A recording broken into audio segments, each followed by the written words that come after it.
A ver, en el mismísimo corazón de la democracia española hay una maquinaria muy potente, las Cortes Generales. Hoy lo que vamos a hacer es precisamente desmontarla. Vamos a ir pieza por pieza para entender bien cómo funciona y, sobre todo, cómo nos afecta en nuestro día a día.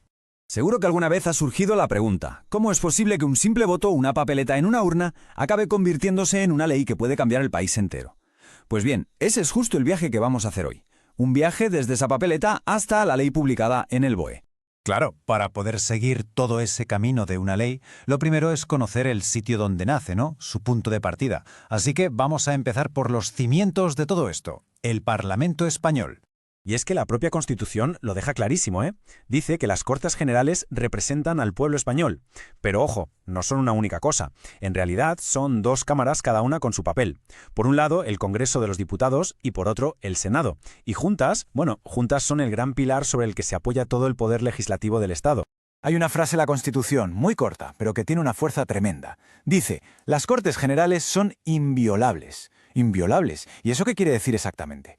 Pues significa que la institución como tal está blindada, protegida por encima de todo. ¿Para qué? Para que pueda hacer su trabajo sin presiones, sin amenazas, con total independencia. Es, en definitiva, un escudo para la propia democracia. Vale, ya tenemos la foto general de la institución. Ahora vamos a hacer zoom, vamos a meternos a analizar sus dos partes. Porque, aunque trabajan codo con codo, el Congreso y el Senado no son para nada lo mismo. Y entender qué les diferencia es fundamental para ver cómo se equilibra el poder. Mirad, en esta tabla se ve muy bien ese equilibrio del que hablamos. Por un lado tenemos el Congreso, que representa directamente a todo el pueblo español. Podríamos decir que es como la sala de máquinas de la voluntad popular. Y por el otro lado está el Senado, que es la voz de los territorios, de las provincias, de las islas, de las comunidades autónomas. Son, como se ve, dos lógicas completamente distintas, con sistemas de elección diferentes, y están pensadas justo para eso, para complementarse y a la vez controlarse la una a la otra. Y al final, ¿qué es lo que conecta todo esto? Pues algo muy básico y a la vez muy potente, el voto. Toda esta estructura, que puede parecer compleja, se sostiene sobre un pilar fundamental, el derecho que tiene cada ciudadano a elegir a sus representantes y también a ser elegido. Es literalmente la base sobre la que se levanta todo el edificio parlamentario.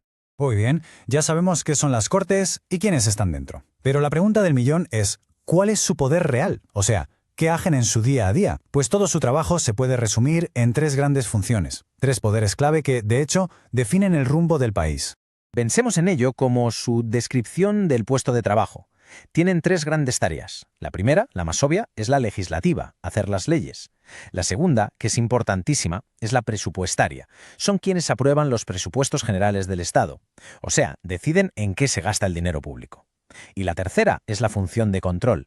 Su trabajo es vigilar al gobierno, pedirle cuentas. Es como un triángulo de poder perfecto. Legislan, deciden el presupuesto y controlan al Ejecutivo.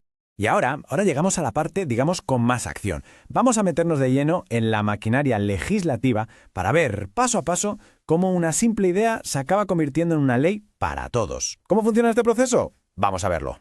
Atención a esto, porque es algo que a menudo se desconoce y rompe un mito bastante extendido. Mucha gente cree que solo el gobierno puede proponer leyes, y no es así.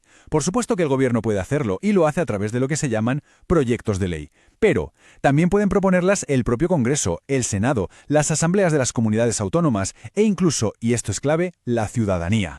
Y este número que vemos aquí, 500.000, es la cifra mágica para esa última opción. Son las firmas que se necesitan como mínimo para que una iniciativa legislativa popular, una ley propuesta por la gente, pueda empezar su trámite en el Parlamento. Es un ejemplo perfecto de cómo la participación ciudadana está, de hecho, integrada en el corazón del sistema.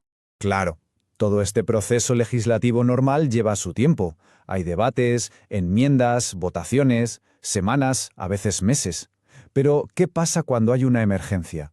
Cuando ocurre algo que exige una respuesta ya, una respuesta urgente, y no se puede esperar a todo ese trámite. Pues para eso, precisamente, existen los decretos leyes. Son una herramienta que tiene el gobierno para poder actuar de forma inmediata, para legislar por la vía rápida en esos casos de extraordinaria y urgente necesidad. Pero, y esto es muy importante, no es un cheque en blanco. El Congreso siempre tiene la última palabra. Tiene 30 días para votar y decidir si ese decreto se convalida y sigue adelante o si por el contrario se deroga. Es un mecanismo que da agilidad, sí, pero con un control parlamentario muy estricto. Entonces, ¿cuál es el camino normal de una ley? Pues empieza en el Congreso. Allí se debate, se modifica y se vota. Si se aprueba, el texto viaja al Senado. Allí tienen 2 meses para revisarlo y pueden hacer 3 cosas: aprobarlo tal cual, proponer cambios o directamente vetarlo.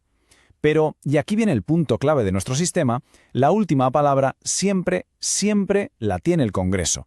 Como es la Cámara que representa directamente a todo el pueblo, tiene la capacidad de levantar ese veto del Senado. Y una vez que la ley está definitivamente aprobada por las Cortes, el rey la sanciona y se publica para que entre en vigor. Y bueno, podría parecer que el trabajo de las Cortes solo mira hacia adentro, hacia España, pero nada más lejos de la realidad. También juegan un papel absolutamente crucial en cómo nuestro país se relaciona con el resto del mundo. A ver, el gobierno no puede ir por el mundo firmando cualquier tratado internacional que le parezca. Para los acuerdos más serios, los más importantes, pensemos en tratados políticos, militares, los que afectan a nuestras fronteras, a los derechos fundamentales o los que suponen un gasto importante de dinero público. Para todos esos, el gobierno necesita sí o sí la autorización previa de las Cortes.